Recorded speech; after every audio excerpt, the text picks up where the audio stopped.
جی مفتی صاحب، ہمیں یہ بتائیے گا کہ چاند اور سورج گرہن کی حقیقت کیا ہے، اور اس کے بارے میں جو لوگوں کے دلوں میں وسوسے ہیں، جیسے کہ کہا جاتا ہے کہ پریگننٹ عورت ہے وہ سوئے نہ، ایک کروٹ پہ نہ لیٹے، بچہ معذور ہوگا، کینچی نہیں چلا سکتی، چھری نہیں چلا سکتی، یا سبزی نہیں کاٹ سکتی، ایسے کیا معاملات ہیں؟ اور یہ چاند گرہن کب سے ہے اور کیوں ہوتا ہے؟ یہ اس کے کیا نقصانات ہیں؟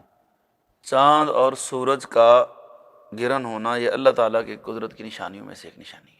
اچھا جی، کب سے ہے اور کب تک رہے گا یہ تو اللہ جانتا ہے۔ سبحان اللہ، ٹھیک ہے، یہ جب سے ہیں تب سے ہوگا، ٹھیک ہے، جب تک رہیں گے تب تک ہوتا رہے گا۔ ٹھیک ہے، اب آپ نے دیکھا ہوگا کہ سال میں ایک آدھ مرتبہ ہاں جی، یہ سلسلہ یا 2 مرتبہ ہوتا رہتا ہے، اور پھر مختلف ملکوں میں مختلف جیسے اس مقامات کے پہ الگ اوقات الگ ہوتا ہوتے ہے، ہیں، جی جی، اس مقامات پر علیحدہ علیحدہ ہوتا ہے، جس سے اللہ تعالیٰ اپنے بندوں کو تنبیہ فرماتا ہے اس اچھا، موقع پر۔ یعنی بندوں کو یہ ایک توجہ دلانا ہوتا ہے کہ جب وہ جبار و قہار چاند اور طاقت پر قدرت رکھتا ہے تو تمہاری اس کے سامنے کیا حیثیت ہے۔ اچھا، یہ انسان کو جوڑنے کے لیے ٹھیک ہے۔ اور توجہ دلانے کے لیے، نہیں تو یہ جو کہا جاتا ہے اور کہ گناہ زیادہ کر لیتے ہیں لوگ، تب ہوتا ہے چاند گرہن نہیں، دنیا میں؟ اس کا سورج اور چاند پر کوئی اثر نہیں پڑتا کہ اچھا کوئی اچھا، شاید دنیا میں کیا گناہ کرتا ہے کیا نہیں کرتا، اس سے اللہ پاک دیکھے گناہ وہ بندے کرتے ہیں اور گرفت میں سورج آ جائے، اچھا گناہ اچھا بندے اچھا کریں اور اچھا، چاند کو پکڑ آ جائے، تو یہ کیا ہوگا یہ بات؟ اچھا، اللہ پاک تو کسی کا، یہ تو وہی ہوگا نا بھی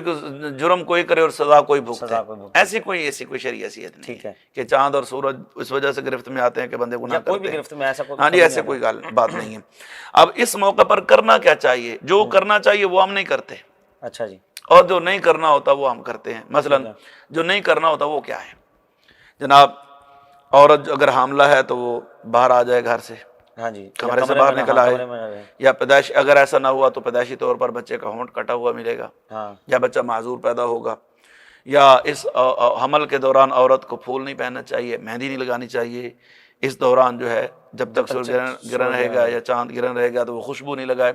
یہ نہ کرنے والی باتیں ہیں، ٹھیک ہے، یہ غلط ہے، اس کا شریعت کے ساتھ کوئی تعلق نہیں ہے، کینچی سے جو استعمال کرنا ہے یا چھری؟ کچھ بھی نہیں ہے سر، کچھ بھی نہیں ہے، یہ سب لغویات ہیں، اس اچھا، کی کوئی شرعی حیثیت نہیں ہے، اس کی کوئی شرعی حیثیت نہیں وہ ہے۔ 2 منٹ میں کہہ دیتے ہیں جی ہمارے فلاں محلے میں وہ بچے کا یہاں نشان پڑ گیا، وہ بچے کا یوں ہو گیا، تو نشان ڈالنے والا سورج چاند ہے یا اللہ ہے؟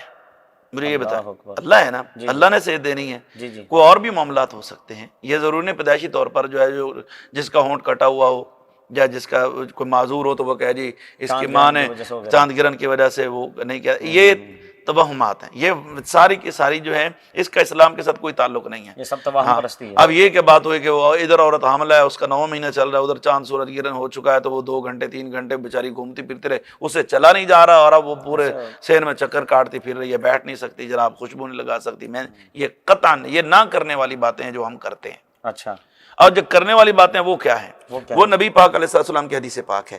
حضور علیہ السلام کی زندگی مبارک ظاہری جو اس میں بھی یہ چیزیں تھیں، اور یہ حضرت ابو موسیٰ اشعری فرماتے ہیں، خسفت الشمس فقام النبی صلی اللہ علیہ وسلم فازعا یخشى ان تكون الساعة فات المسجد فصلى باطول قيام وركوع وسجود رأيته قط يفعله وقال هذه الآيات التي يرسل الله لا تكون لموت احد ولا لحياته ولكن يخوف الله بعباده فإذا رأيتم شيئا من ذلك فازفعوا إلى ذكره ودعائه واستغفاره۔ اب حضرت ابو موسیٰ اشعری فرماتے ہیں کہ ایک مرتبہ حضور علیہ السلام کی ظاہری زندگی میں جو ہے وہ سورج چاند کو جو ہے سورج کو گرہن لگ گیا اور سورج گرفت میں آ گیا، یعنی مطلب اللہ تبارک و تعالیٰ کی پاک بارگاہ سے وہ جو چیز ظاہر ہو گئی، تو فرمایا حضور علیہ السلام پر جو کیفیت طاری ہوئی، ایسا محسوس جیسے قیامت آ گئی ہو، اندھارا چھا گیا۔ حضور علیہ السلام اٹھے، مسجد نبی میں تشریف لائے، آپ نے نماز پڑھی بڑے لمبے قیام کے ساتھ، بڑے لمبے رکوع کے ساتھ، بڑے لمبے سجدوں کے ساتھ، اور فرماتے ہیں کہ میں نے حضور علیہ السلام کو ایسا کرتا ہوئے پہلے نہیں دیکھا تھا۔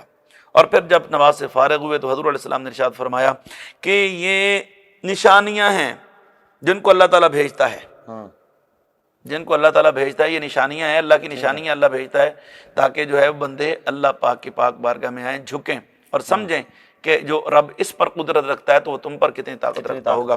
اور پھر ساتھ ہی سرکار علیہ السلام نے فرما دیا کہ یہ کسی کی موت کی وجہ سے نہیں ہے، اچھا، یہ کسی کی موت کی وجہ سے نہیں ہے، ٹھیک ہے، کو مر گیا ہے تو سورج کو گرہن لگ گیا، جیسے اب آپ نے سوال کیا ہے کہ وہ کوئی گناہ کرتا ہے، نہ کسی کی، نہ یہ کسی کی زندگی کی وجہ سے، بلکہ اللہ تعالیٰ اپنے بندوں کو ڈراتا ہے۔ یہ حدیث پاک کے لفظ ہے، اللہ تعالیٰ اس وجہ سے اپنے بندوں کو ڈراتا ہے، کیوں؟ کہ بندے اس کی بارگاہ میں ہیں. فرمایا جب تم کبھی ایسی کوئی بات دیکھو تو اللہ کا ذکر دعا اور استغفار کی طرف دوڑا کرو، اچھا بجائے اس کے کہ چکر لگانے کے، پکڑنے، کینچی رونا پڑے، پکڑنے کے، فلاں کرنے کے، یہ کریں. یعنی کہ اب یہ تو عبادات میں آئیں. ہمیں تو تہجد، چاشت، اشراق، اوابین تو بڑی بات ہے، ہمیں تو فجر، ظہر، ہماری عصر بچوں کا بہنوں کو، ہاں. بچیوں کو نہیں پتا کہ رکعتیں کتنی ہیں. اور یہ نماز کسوف و خسوف، سورج گرہن کی اور چاند گرہن کی نماز علیحدہ علیحدہ ہے. حضور علیہ السلام نے پڑھائی بھی ہے، صحابہ نے پڑھی بھی ہے، اس کا کس کو پتا ہوگا؟ چاند گرہن کی بلحد نماز ہے. نماز سورج چاند گرہن کی جو نمازیں ہیں وہ پڑھی جاتی ہیں نا، حضور علیہ السلام نے پڑھی ہیں. تو اچھا اس میں وہ تو ایک علیحدہ مطلب ہے نا اچھا. کہ وہ پڑھا، نماز سرکار نے پڑھ کر دکھائی. اب جو فرمایا وہ نہیں ہم کرتے، اور جو نہیں فرمایا وہ سارا کرتے وہ ہیں. سارا کرتے. اب خود بتائیں ہم کدھر جا رہے ہیں. ہاں. اللہ پاک عمل کی توفیق عطا فرمائے.